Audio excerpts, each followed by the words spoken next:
पोळ्याच्या दिवशी आणतात ना त्या जोआच्या दोन्ही ज्याच्या शिवळा घालतो का त्याच्यात 5 पानाचा डाखळा नसला तर कोणताही घालायचा आणि त्याच्या खालच्या देठाला इकून द्वारा तिकडं तिकून द्वारा इकडं बांधायचा.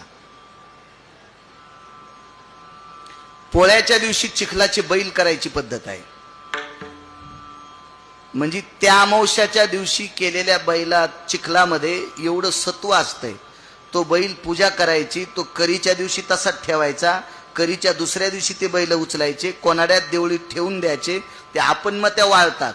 पुढे चालून दुसऱ्या पेरणीला मोठी ज्वारी पेरत असतात आणि आधा कदा बैल सुटून पोटऱ्याच्या आधी जर ज्वारीचे ताट खाल्ले तर बैलाला किरळ लागत असते. किरळ नावाचा एक आजार आहे आणि ती किरळ जर तिसऱ्या टप्प्यात गेली तर बैल घरी यायच्या अगोदर मरतो. मग या किरळीमधून जर बैल दुरुस्त करायचा असेल तर पोळ्याच्या अमावस्याच्या दिवशी केलेला बैल तो पाण्यात टाकायचा, तो विरळून जातो, तो चाळून घ्यायचा आणि त्या चिखलाचं बैलाचं केलेलं पाणी ह्या जिवंत बैलाला पाजलं की त्याची किरळ संपत असते.